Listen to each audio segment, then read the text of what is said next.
All right, today I have with me a very special guest, another Masters competitor, and a number one at the Tampa Pro. Thank you very much. This is Erick Thank you, Schultz. sir. Thank you. So I Oh, am so cool. happy to have him with us today.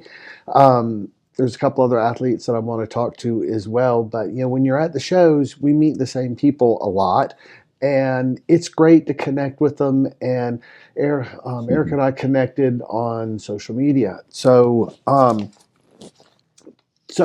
you? Do you do a lot of social media? I'm working on building it. Yeah, I'm working hard on my Instagram right now, which I think will. The reasons why is we're going to discuss it a little bit today at our time together. But yeah, I try to post and video as much as possible Trying right to now. keep up with the youngsters I'm and telling you, and you're watching them as close as you can to say, okay, that looks different. How are they doing that? And my son is now he's a professional photographer, and he's been working with me and taking pictures of me. And that new photo shoot we just did that'll be coming up real soon. He's got some neat ideas. So yeah, trying to keep up with the young guys. Yeah, whenever I have a problem on social media, I need to go Hmm. find a young Hmm. person. So, you know, obviously bodybuilding is something that we love. So, can you tell me how did you get into it, and then what kept you going that you wanted to do masters level Great. competition? Great, great. First of all, thank you for having me and being a part of this, Yakov. It's a pleasure. As you said, we met online and I think we became fast friends. And there's a mutual respect and admiration. When you get older at our age and we're doing it's not so much of like I want to beat this guy. It's more like we get to do this together as a Yeah, team. And you sense the camaraderie that we had last night when we were all getting ready for the shows, different divisions and such. There was a mutual respect and like, hey, we're all doing this. Isn't it great? yeah, it really is. So how did I get started? I was probably I was about 14 years old. It was in 1979. I had a friend of mine who was into bodybuilding, and I was probably 150 pounds soaking wet, and at 6 foot probably. And he handed me a muscle builder, which is now Muscle and Fitness, right? Hmm. And I think probably it was the one that comes to mind is the one that Robbie Robinson with the large afro. And I started looking through that, and it was like, oh my gosh, I found all my heroes. There's Arnold and there's Zane, and at that time he had won. He had won. This was his third Or Mr. Olympia, yeah, and then of course in 1980 Arnold came back. But I was quickly in love with the sport. Now I would say when I was even younger, I remember having a barbell set when I was like 8, and my grandfather was like 6'2", 250, and he always had this rubber cable that he would stretch.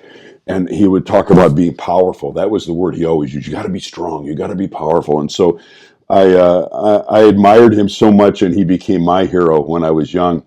So at that time, 14, with the magazine and starting going through, and then Arnold became my hero. I mean, I loved his physique, and so I started training. Right, I started doing everything I could, got a weight set, started working out. Then you started working out at the school gym, and so started competing when I was 17, and by 18, I did a show I was living in Michigan at the time, and I took first place in the Mr. Teenage Detroit, wow, 1982. Right, long wow. time ago, and then I competed a couple more times after that.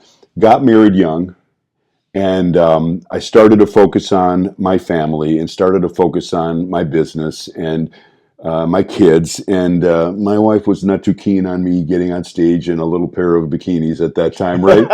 So I put it aside. I put it aside for literally 30 years. Wow. I was 48, and I started training again, and I had been divorced for a few years. And some friends of mine said, you know what? This one guy who was older than me, and he was a competitor, and now I'm living in Southern California, and he says, you ought to compete. So there were some local shows I started to do, and I started to win. And then there was Venice Beach, and they had a show for all that. They have a show still every Labor Day, 4th of July, and Memorial Day, or the other way, Memorial Day, 4th of July, Labor Day. And so I started to compete. I competed 3 times. I took 2 seconds, and then I took a first of the over 50. So I got back into it. I started training, and I started loving it. And after I won the in Venice, then I started NPC. And I qualified then to go to the Masters in 20. I went in 2014, went in 2015. 2015, I got my pro card.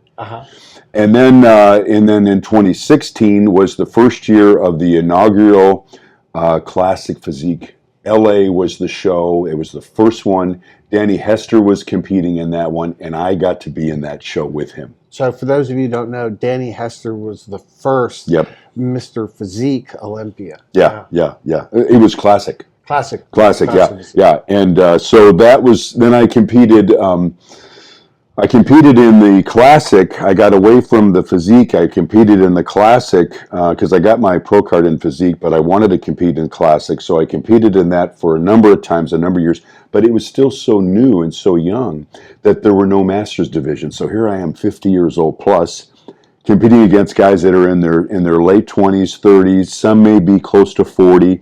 And I was getting my butt kicked, right? But it was for the love of the sport, right? And I still got a lot of support from even the younger guys. I remember one time, one of my last shows as a Classic Physique was with Erick, and he was there, and he was, top 5 in the Mr. Olympia, and he was saying, "Man, you look great for 50," So there was a lot of support, and they were always good with me, and kind, and so. But as the sport went on, as it is now we've got divisions of people that are our age, right? So about 4 or 5 years went by. I hadn't competed, and I'm looking through Instagram, and there's the St. Pete, which was a month ago. Yeah.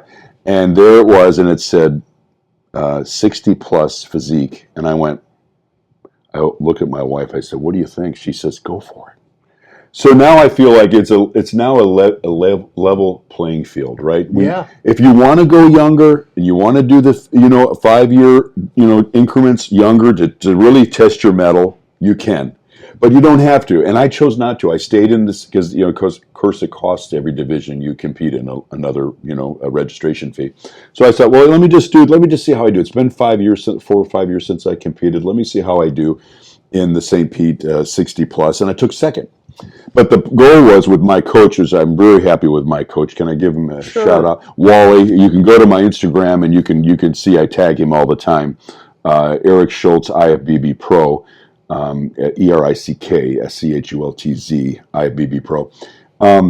And he said, if we can get 75%, we can get there because it's been 5 years since you competed, 4 or 5 years you competed. If we can get to 75% and then we do the Tampa and we get closer. So that's what we did. I was about 75% at the St. Pete. I took a second, and then the goal was Tampa. And so I came in sharper, harder, and more crisp. So I did better last night. Of course, I got a first place, and I'm very grateful. Yeah. And you got this cool looking check for $500. I saw that. I saw that beforehand, and I said I didn't even know there was any cash prizes. And then it was the day before the contest. I saw a list that had cash prizes, and I was like, "Oh my gosh, that's awesome!" I had no idea. So that helps. Listen, right? You'll testify. $500 is a drop in the bucket as to what it usually costs for us to compete and all that we do to get here. But I was grateful. Yeah. It is amazing. With your story and mine, also with Arnold. And my best friend and I, we loved Arnold and Frank Zane. And since he was bigger, he got to be Arnold and I was Frank. How cool. So Frank was my bodybuilding hero. That's so neat. So, now that you're doing Masters, so, we talked about how we hear younger people talk, almost talking down about older competitors, and I'm like, no, man, there are a hell of a lot of us. Yeah. And a lot of us who are not afraid to get up and compete. We also have the disposable income to do that. Yes. And so, why do you feel like Masters level competition is so important? Well, I like to say that which side of ridiculous do you want to be on? And that may sound kind of harsh, but most guys that are our age, they stopped weight training and physical fitness years ago. Yeah. And their body shows it, and their heart shows it, and their blood pressure shows it, and their cholesterol shows it. So we're doing something that keeps us young.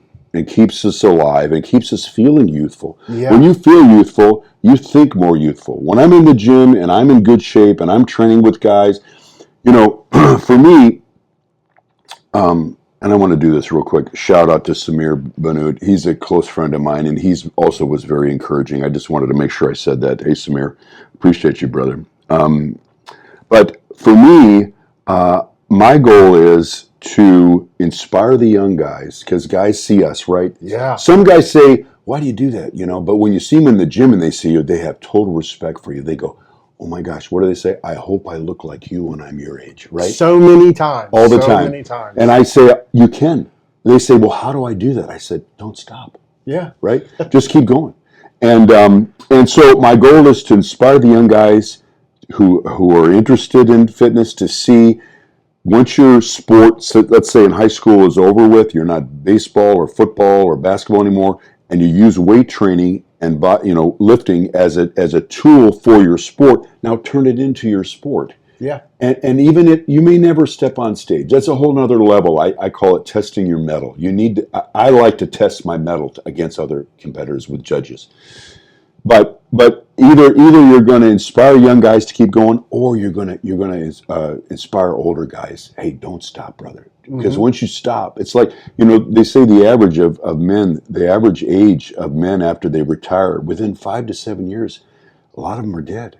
They got nothing to live for. So this keeps us young, keeps the blood flowing with the pump and the exercise. We think younger, and isn't it good to have a challenge where you're always trying to find ways to improve? Some people think it's narcissism, but for me, and I'm sure it's the same way with you, we see this statue that we're trying to build, and we go, I want to work on this area. I want to work on this area. My nutrition, I need to tighten it up a little bit, or I want to gain some more size, so maybe I need to add a little this to my diet. It's a work in progress, and it really helps us to keep that youthful feeling. When I got the music playing of for me, it's the 80s, right? I got that playing in the gym in my ear, and it's like, I feel like I'm 17 again. And you can't beat that. I also find a lot of competitors are very goal-oriented people, and having some objective to get through, having something to look forward to, it keeps you motivated. I always talk with my clients about how important it is to have a why. And you're exactly right. And when you get older and you have no why, you've got nothing. Right. And also the level of camaraderie you get when you're in the gym. It's so fun. So many married guys. I'm not denigrating married guys or anything, but you get into your life, you have your wife, your kids, and you pretty much lose all your friends and other social contact, other than your people you work with. Right. So being in the gym, it's really important for guys to have friends. I agree. Women always cultivate their friends very much, and it's an important part. And so I think it's especially wonderful for the shows that when I get to meet guys like Erick and Tim and other guys, and it's great. We establish new friendships. It really is. And we find out we're not the only crazy people on this planet. I know. It's funny. It's funny. There was a great group of guys too last night. Yeah. Man, some guys look amazing. Some of the bodybuilders and classic, those guys were big, and they were in their 50s. It's like, wow, you could tell that they had that edge about them, and they were like, yeah, I get to do this, and it's really exciting. It gives us an out for us to do the things that we love. And I'm grateful that the IFBB has embraced the masters. Now they got shows now that they're scheduling just masters. It's like, wow, that's so great. They really are. They're seeing a shift in that we have older people that are wanting to stay in shape and compete. We have that competitive edge.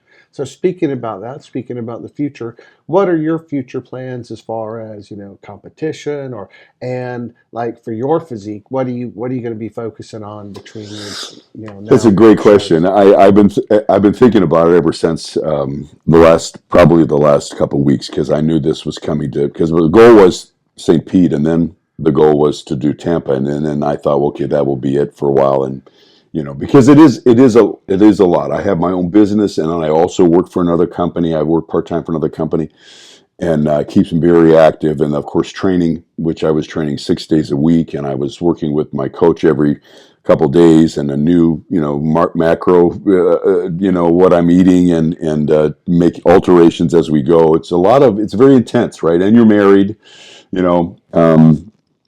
So I at first I was like, yeah, this will probably be it for a while, and but then after last night, it was like, yeah, I've got the itch now. I think so I'm going to sit down with my coach, and I was surprised because I thought my wife was going to say, you're done, right? But she had such a fun time last night. And she was saying, if I were doing it again like you, I would think maybe you want to do classic next time. Maybe you want to try that, Yeah. But she brought it up. I was like trying to be careful, right? It was like, okay, we got through this one thing at a time. Let's have dinner together and let's just talk. And she was like, yeah, you probably could have done classic, and you probably could have done the 5 year younger too. You probably could have done that. You probably would have done real well. And I was like, really? Wow. Listen, So I know there's a few shows on the calendar that IFBB is talking about, but part of me also, because it's been 3 months into my first show, and then it's been a month from St. Pete, and here we are, and part of me that says I kind of want to relax a little bit, But there is a show in 2 months, which is, I think it's the Daytona Masters World. No, Daytona. Daytona is the pro. Yeah. It's coming up, and Masters World is a month, and I'm thinking, no, I think I need a little break. Yeah, I did Daytona last year, and it was jam packed. Was it? Yeah, so the people love that show. Oh, and it's a moneyed show, so. Okay. We'll have to talk. Yeah. Yeah. So I'm not doing that one this year, but Daytona's a good Possible. one. To go to. Yeah. So that's my thoughts. But again, I always say, be in the best shape you can be for whatever age you're at. Yeah. Just make it the thing that you do. Just get in the best shape. And I also tell guys, listen, bodybuilding may not be your thing. And that doesn't need to be, but you can use weight training to improve whatever. Maybe you like pickleball. Yeah, that's so popular here in Florida, right? Or maybe you like to golf, or maybe you like to. And there's actual trainers that I know that specialize in helping guys with weight training to be better golfers. So yeah, so actually I do that. Oh, okay. So I have a client who was a little plug for you. Yeah, yes, and unknown too. Yeah, I had no idea. So he one day he said, "Man, you were just killing my golf game," and I said, What are you talking about? He goes, I'm hitting the ball at like 25 to 50 yards longer than I normally do. Oh, my goodness. Oh, my goodness. So, that's what I work on, his hips, mobility. So that's an example. Yeah. So for those you don't know, I am a full-time personal trainer, corrective exercise, type of person. Oh, that's great. And I have a bodybuilding team. That's my love. Okay. But I do a lot of corrective work. Yeah. So, Eric, I can't thank you enough for talking with me today. Gosh, and it has been a real pleasure to meet you. My pleasure. Person. A friend for life. Yeah, and I hope we meet at other shows. I think we're going to stay connected. Yeah. And so thank you for joining us today. And thanks for Eric for dropping by. Thank you, brother. And till next time, God bless you. Yaakov Baran. Shalom.